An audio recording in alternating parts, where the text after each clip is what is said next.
She was the face of danger, passion, and resistance. She was the star of the Untouchable series who shattered every restriction. Her beauty matched her attractive personality, and she was none other than the actress who was famous for her wit and brilliance and the first actress to enter the male-dominated industry. The city of Hollywood was not only entered by her, instead she tore the roof off. Before Sharon Stone or Kim Basinger came into being, there was her, the original femme fatale, who had knowledge and wit that matched her beauty. She was absolutely stunning. Her ascent to popularity was remarkable since she came from a very tiny agricultural village in North Dakota and went on to play prominent roles with legendary actors like John Wayne and Frank Sinatra. She became a beauty icon on her own terms, performed parts that were innovative in the world of men, and maintained her independence behind the scenes during her whole career. It's more intriguing to learn about her real-life narrative than the roles she's portrayed. The film that we're going to show you today will reveal the forgotten truths, the conflicts that took place behind the scenes, the famous loves, the highs and lows of her career, and the quiet moments that molded a lady who Hollywood was unable to control. This is the unvarnished tale of Angie Dickinson on her way to becoming uncensored, unstoppable, and memorable. Angie Dickinson's meteoric rise, how she became Hollywood's go-to femme fatale. Angeline Brown, better known by her stage name Angie Dickinson, was born on September 30, 1931, in the tiny rural town of Culm, which is located in Lemoore County in the state of North Dakota in the United States of America. Janet Lee Brown and Mary Lou Belmont were her two other siblings. She was the second of three daughters. Her father, Leo Henry Brown, worked as an editor for a local newspaper. Later on, he became the manager of a radio station. Her mother, Frederica Brown, was of German heritage. When Angie was in her early teens, the Brown family relocated from Culm to California in the middle of the 1940s. They migrated due to their father, who had just started working as a manager at a radio station. Her family was able to find better opportunities, which allowed them to have a more secure life during the post-crisis era in the United States, due to the fall of the stock market and the global economic slump. In addition to the fact that Southern California was home to a booming entertainment industry, the state of California was warm and sunny weather, which makes it an appealing and appropriate location for settling down. During her childhood, Angie didn't have any aspirations of being famous. She envisioned herself in the future either working as a secretary or pursuing a career as a writer. Glendale College and Immaculate Heart College in Los Angeles were the two institutions where Angie studied and learned business. She received her degree in business from Immaculate Heart College in 1954. At the same time, she competed in a local beauty pageant called Miss Television and finished in second place. Everything was different when she participated in this competition. The talent scouts were impressed by her appearance and composure. The pageant contest led her to a guest appearance on the Jimmy Durante Show, her first appearance on a national television program. Immediately after the guest's appearance on the Jimmy Durante Show, she began to receive supporting roles in television programs and low-budget films. It was her distinct voice, her self-assured demeanor, and her outstanding appearance that set her apart from the other people. It was common practice to cast her in roles that required a certain amount of mystique, charm, or danger. On the set of Rio Bravo, directed by Tom Hawks and starring John Wayne and Dean Martin, she was cast in the part that later proved to be her debut in 1959. After playing the part of Miss Feather, a gambler who was both flirty and bold, she became one of the most sought-after actresses in Hollywood for parts that combined sex appeal with intellect and fortitude. As a result of her consistent participation in films that required her to portray seduction, mystery, or danger, she became known as a femme fatale. Till the 1960s, Angie was a prominent actress in several high-profile films and television series. Her ability to be both kind and strong was often praised by the filmmakers who worked with her.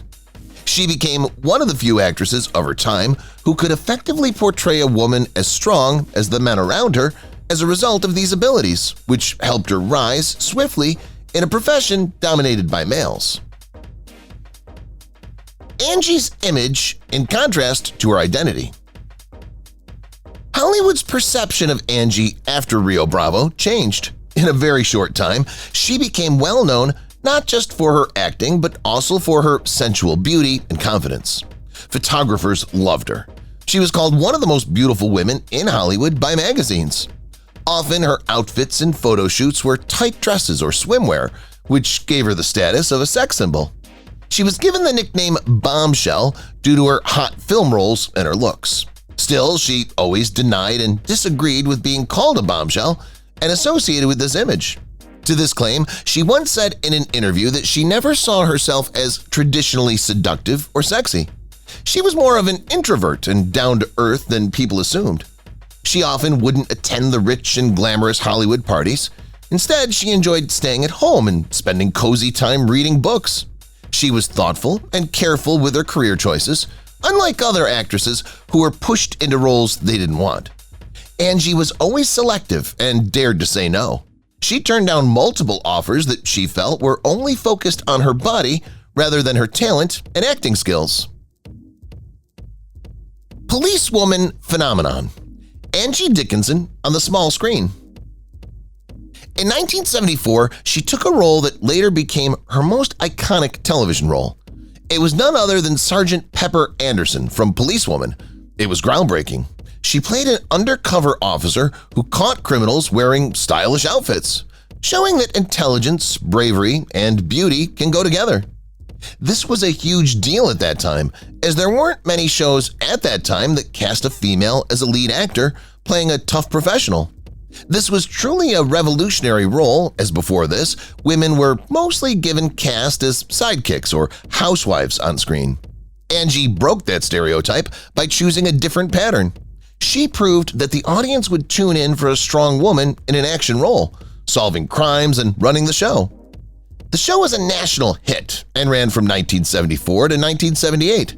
This role made Angie famous. Especially female audience saw her as a symbol of empowerment. The Policewoman show had huge impact on women and made real-life changes. Police departments across the U.S. reported an increase in women applying to join the force. Angie's role gave confidence and proved that women can work in male-dominated jobs and still be themselves. While she loved the role, she admitted the schedule was extremely crazy. She was on the set for long hours, 6 days a week. The physical demand for doing stunts and keeping up the glam look made her extremely tired. At times, she felt like quitting but still pushed through. The show ended in 1978 after 4 seasons. Angie chose not to continue. She felt she'd given everything to the role, so she wanted to provide a chance for new roles. Even after decades, Policewoman is still remembered as a significant milestone in TV history. It broke gender barriers. Love, Loss, and the Rat Pack. Angie's romantic chapters. Angie's love life was full of mysteries and problems. In 1952, she married football player Gene Dickinson when she was still young and not yet famous. They started dating during her college years. They divorced in 1960. Even after they split, Angie kept his last name professionally.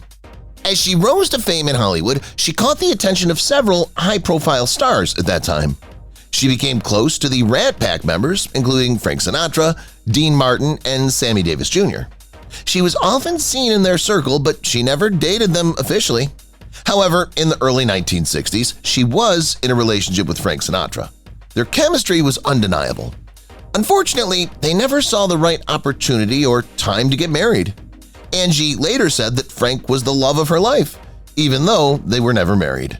Around the same time, another rumor arose of Angie and Dean Martin having a romantic relationship, even though she never confirmed the relationship seriously. But their on-screen chemistry was unmatched. In 1968, she married a famous musician, Burt Bacharach. Their marriage was high-profile and glamorous. They became Hollywood's most talked-about couple. While Angie stayed in the spotlight with films and roles, Burt wrote songs. Angie and Burt had a daughter named Leah Nikki Bacharach. Nikki, sadly, was born prematurely and suffered from chronic health issues, including Asperger's syndrome. Angie stepped away from some roles to take care of Nikki, showing her quieter parental role. She rarely spoke about this in public. She turned down significant career opportunities during this period. Angie and Bert sought every form of medical support available at the time, but it was a long and emotionally draining journey. Sadly, her marriage didn't last long. They separated after 8 years into their marriage, but remained legally married until 1981. The reason reportedly behind the split was the strain of their demanding careers and their contrasting personalities. Despite Bert breaking Angie's heart, she never spoke negatively about Bert publicly and always said she never stopped loving Bert. Angie went into depression and emotional isolation during her adult life. She never talked about her daughter publicly, trying to protect her daughter's privacy and dignity. Still, she remained a dedicated mother, even as her fame continued. In 2007, Nikki died by suicide at the age of 40 in her Thousand Oaks home. The reason behind the suicide remains unknown. It was speculated she was going through depression and anxiety. However, the actual cause remains a mystery. Angie and Bert gave a joint statement stating their heartache and sorrow over their daughter Nikki, who had lived a life full of challenges. After Nikki's death, Angie remained quiet and rarely discussed anything publicly. Her friends say she carried the loss deeply, and those who knew her personally admired her dedication as a mother. She later said, "This is one of the hardest and saddest things I've gone through. Nikki was a beautiful girl who loved animals, books, music, and people." Beyond the badge, Angie's bold choices in Hollywood. After 4 seasons into Policewoman, she didn't renew the contract. She faced a significant turning point in her career. She could have just enjoyed her TV fame, but instead she chose to take risks and roll back into films instead of staying in glamorous roles always. Since then, she cast in Big Bad Mama in 1979, a sequel to her earlier 1974 cult hit. She played a role of a gun-wielding outlaw matriarch again, which was bold, edgy, and far from the polished characters she once played in studio films of the 60s. In 1980, she played a troubled woman in Brian De Palma's Dressed to Kill. This psychological thriller was controversial for its sexual content and violent scenes, but Angie's acting was highly praised. She played a vulnerable woman who navigated desire, shame, and ultimately tragedy, showcasing her dramatic range. The film was a hit and remains one of her best-known performances. However, she was criticized in female circles for her character's fate. Angie didn't let the backlash change her view of work, and she defended the role as part of storytelling. In the 1980s, she also appeared in TV movies like Dial M for Murder and Hollywood's Wives, as well as her future films like Even Cowgirls Get the Blues. She remained visible, versatile, and willing to stretch. The era proved that Angie wasn't afraid to challenge her own image and Hollywood's expectations of aging actresses. Angie in the 90s. A respected legend returns on her own terms. By the 1990s, Angie Dickinson had firmly established her name in Hollywood. Instead of chasing fame, she solely focused on selective roles that reflected her age, wisdom, and range. No longer the seductive siren of the 60s and 70s, she showcased her emotional depth. In 1993, she delivered a memorable performance in Even Cowgirls Get the Blues, and that same year she was cast in China Moon alongside Ed Harris. Throughout the decade, she also made guest appearances in hit shows like Diagnosis Murder, Ellie, and Hollywood Wives: The New Generation, proving her ability to adapt to modern television while maintaining her old days charisma. Directors respected her as a pioneer. At the same time, younger actresses saw her as an icon who had opened doors for women in television. Despite the changing norms in Hollywood, Angie didn't feel pressure to conform to new youthful standards. She embraced aging naturally. She rarely depended on or used cosmetic alterations, and often spoke about the importance of growing older gracefully in an industry obsessed with youth. Off-screen, she relatively kept a low profile and quiet life. She also began anticipating in retrospectives, interviews, and documentaries that honored classic cinema and television, including appearances in tribute events to Policewoman and co-stars like Frank Sinatra and Dean Martin. At this moment, Angie wasn't looking for fame, she was redefining legacy on her own terms, proving that true icons only grow stronger with time. Rare appearances and unfiltered truths. Angie's candid twilight years, 2008 to 2020. After Nikki died in 2007, Angie entered a quieter phase of her life. Now, in her late 70s and 80s, she made very few public appearances, preferring peace and privacy over Hollywood glamour. But when she returned to Hollywood, she came back on her terms and with a refreshing dose of honesty. One of her rare media highlights came in 2011 when she appeared in the PBS documentary Pioneer of Television. On the television, she spoke about her time on Policewoman, her relationships with Frank Sinatra and John Wayne, and how Hollywood had changed. In addition to being honest, humorous, and nostalgic, she demonstrated to her audience that her spark was still very much alive. In 2019, Angie immediately became the focus of attention on the internet after her appearance on the red carpet at the TCM Classic Film Festival. Fans found it surprising and delightful to see her in her 80s, still full of charm and glamorous. Her appearance grew discussions on her online, still finding her aging gracefully and living on her terms. During this time, she claimed to have no regrets about never remarrying and enjoyed the freedom of a quiet life. She described herself as a loner by nature, a person who was content when she was alone but also full of tales. Angie is not active on social media. She prefers reading, watching old films, and staying in her home at Beverly Hills. She gracefully accepted her old age and never made an effort to seek the limelight. Instead, she let the legacy she left speak for itself. Legacy in the limelight. Angie Dickinson's enduring influence, 2021 to 2025. Angie Dickinson had smoothly transitioned into her 90s by the year 2021. Her name and work continued to connect with fans and filmmakers of all ages, even though she was no longer performing or making public appearances. A revolutionary spirit, a calm fortitude, and an enduring beauty, she became an icon in the world of Hollywood.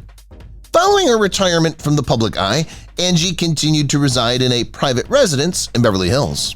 Her friends characterized her way of life as calm and pleasant, characterized by the presence of books, vintage music, and classic films. Despite the fact that she gave interviews very rarely, she maintained her sharpness, honesty, and sometimes a startling sense of humor. During this time period, her legacy was subjected to a growing amount of scrutiny, not just as a sex icon of the 1960s and 1970s, but also as a pioneer who altered female roles in television and cinema.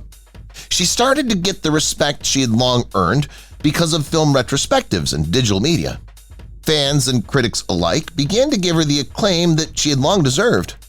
Documentaries and YouTube channels have investigated the way in which her performance in Policewoman paved the way for subsequent female stars in crime dramas. During the year 2023, she was honored at a number of film festivals with the presentation of memorial films. Even though she did not personally attend, many of her former co-stars, directors, and younger actors said that she had an influence on them. This was particularly true for women who played parts in television dramas and law enforcement. Being a living icon with a career that stretched over 6 decades, Angie Dickinson is still alive and well in the year 2025, having reached the age of 94. During her senior years, she refrained from pursuing celebrity and instead let her distinguished history, iconic performances, and elegant aging to speak for itself. Despite the passage of time, she continues to be a cherished figure, adored for both her performances and her genuineness. Conclusion: the woman behind the legend. The narrative of Angie Dickinson is more than simply a chronological account of her parts and red carpet appearances.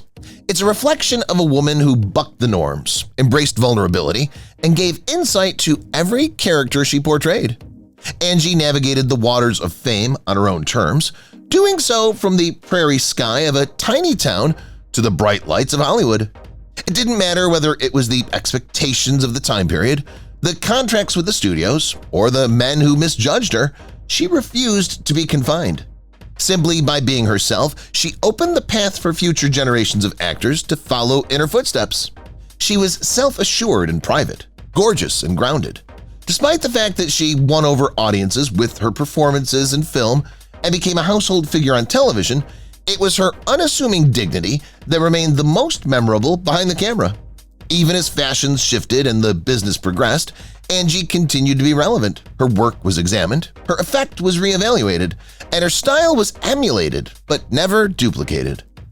In order to maintain her place in the public's imagination, she didn't need regular headlines. Rather than that, she let her ability and her honesty to speak for itself. As of the year 2025, Angie Dickinson continues to serve as a representative of a period in which charm and bravery were combined with beauty and intelligence. Her legacy will live on, not just in the films that she provided for the screen, but also in the way that she lived her life, without fear, in its entirety, and without apology. Why Angie Dickinson still refuses to watch this one episode she filmed in 1959. In 1959, Angie filmed an emotional live TV episode for Matinee Theater, a daily anthology drama series known for its raw, one-take performances. She played the character of a mourning widow whose child dies in a tragic accident, which became a haunting experience for her as it was similar to her real-life story. She was deeply affected by the storyline, yet at the time of the shooting of this drama series, she didn't have a child, but her daughter Nikki was born later in 1966.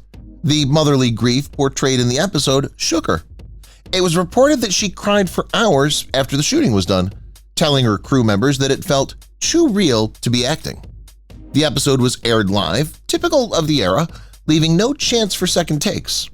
Angie later said the pressure and intensity of the scene, it was one of the most emotionally challenging performances she'd ever given, as a result of the subject matter that she handled. In subsequent interviews, Angie said that she has never seen the tape because she believes it has an excessive amount of emotional weight. After she became a mother to Nikki, who struggled with neurological and medical conditions, the event took on a more significant significance for her. Similar to a great number of early television recordings, the original program has never been revisited by the public. Unfortunately, the majority of Matinee Theater recordings were not preserved by NBC. Nonetheless, Angie indicated that she would never watch it again, even if it were accessible. That time, Angie Dickinson outsmarted a studio exec with just one line. By the late 1960s, Angie Dickinson had become a well-known figure in the world. She was able to exert influence in Hollywood as a result of her parts in Rio Bravo and The Killers, as well as her many appearances on television. Yet her authority was not always accepted. During her time period, she, like many other actresses, was subjected to pressure from the business to take jobs that were either beneath her skill or too focused on her appearance. Angie was presented with an opportunity to play a part in a new film that was, to put it bluntly, disrespectful at a meeting that took place in 1969 with a male studio official. There was very little substance to the role, and the focus was solely on her physical looks. Reportedly, the CEO offered her the following advice. In this one, all you need to do is look pretty and wear a swimsuit. Iconic responses from her without skipping a beat, Angie responded by saying, "If I wanted to be seen but not heard, I would go back to being a pageant queen." It was stated that the room lost its sound. At that moment, the executive was at a loss for words. Despite the fact that she had not accepted the post, Angie rose up and left the meeting. Especially coming from a woman at a time when standing up to studio brass might mean being blacklisted, the tale swiftly spread around Hollywood as a courageous gesture. The imprint of what happened, this one-liner, became a part of the mystique that Angie Dickinson had outside the screen. Her reputation was strengthened not just as a beautiful lady, but also as a woman who was aware of her own value. After the event, she proceeded to choose more intelligent characters, so establishing a quiet example for women in Hollywood long before it became the majority. The day Angie Dickinson fooled everyone on set, and no one noticed until the premiere. When Angie Dickinson was working on The Chase, she made the decision to improvise a scenario that took place during a particularly dramatic dinner scene. Without informing the director or the crew, she made a subtle adjustment to the tone and expression of her role, which resulted in a change in the atmosphere of the moment. In the first draft of the screenplay, she was supposed to provide a chilly response to the charge made by a character. Rather than that, she contributed a smile that was not overt and leaned into the tension with a sarcastic tone. When the film was being shot, no one noticed the modification since it blended in nicely. After a few weeks had passed, the editor went back over the dailies and noted that the moment was particularly insightful and captivating. Reportedly, Penn enjoyed it so much that he chose not to reshoot it or interrogate Angie about it. It brought unexpected dimension to her persona. Co-stars and crew members noted the change and were astonished when they saw it at the premiere of the film. It was one of the sequences that received the most attention. After some time had passed, Angie responded to interviews by joking that sometimes it's better to ask forgiveness than permission. As a reminder of Angie's keen instincts and her capacity to improve a scene without upsetting the set, this incident established a silent legend among those who are affiliated with the entertainment industry in Hollywood. Why Angie Dickinson's walk became a Hollywood signature, and how actresses tried to copy it. It was Angie Dickinson's stride, which was both forceful and elegant, that became the defining characteristic of her performance as Sergeant Pepper Anderson. Even the camera angles were altered so that they would highlight her stroll throughout the entries and exits of the building. Angie's confident movements were accentuated by the fitted outfits and heeled boots that were designed by Gwen Wakeling, who is working as a wardrobe designer. Angie's walk, when combined with her natural stance and pace, expressed power without surrendering that which is associated with femininity. When new actresses were being cast, casting agencies and directors started giving them instructions to walk like Dickinson. It was notably prevalent in auditions for action films and dramas. It's been stated that a number of actresses have rehearsed in front of mirrors in an attempt to imitate her stride. A number of media outlets, including TV Guide and The Tonight Show, as well as comedic routines, made reference to Angie's walk. It was often said by Johnny Carson that if Angie were to stroll into Congress, 50% of the members would vote yes without ever hearing the bill. The physique that Angie had was characterized by poise, self-assurance, and a feeling of control. It was not a fabrication, it was completely true. Afterwards, she said in interviews that she was not attempting to flaunt her stuff. The only thing I did was walk as if I understood what I was doing. Even in modern times, actresses like Sandra Bullock and Kate Beckinsale have named Angie as an inspiration in how they conduct themselves on screen. This demonstrates that a simple walk has the power to completely transform how a character is seen by the audience. Whatever happened to Angie Dickinson? Her quiet life today will surprise you. Angie started declining significant film and television opportunities after she'd been working in the industry for many decades. She placed a high value on secrecy and privacy, and she favored doing infrequent interviews rather than being in the limelight. In 2009, Angie made an appearance at the TV Land Awards, where she was honored for her groundbreaking performance in the television series Policewoman. While she was in her late 70s, her admirers praised her grace and elegance. She had a short cameo in the documentary titled The Frank Sinatra Show, Welcome Home Elvis, in which she reflected on her personal relationship with Sinatra. She's chosen to completely abstain from performing ever since that time. Angie made a conscious decision to withdraw from the notice of the public. Living in a secluded location in Beverly Hills, she often rejected interviews with the media. Those who lived around her regarded her as being pleasant yet reticent. Angie pondered on the process of aging in a video footage that was recently rediscovered. She said that she had no regrets and that she'd lived a full, complicated, and thrilling life. In the internet realm, it rekindled the curiosity of fans. As a result of the passing of old acquaintances such as Raquel Welch and other luminaries from her age, her name has been brought back into the news, and retrospectives on her career have been spreading across various social media platforms. Angie Dickinson chooses to have a peaceful life in Los Angeles at the age of 93. She doesn't participate in any social media platforms and avoids the spotlight. The paparazzi have sometimes seen her walking with help while always dressed in a fashionable manner.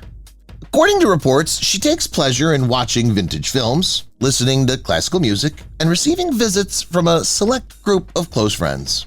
It's not been stated that there are any preparations for public returns or memoirs. If you've watched the video till here, that means you've enjoyed the video. Subscribe. Don't forget to turn on the notifications bell icon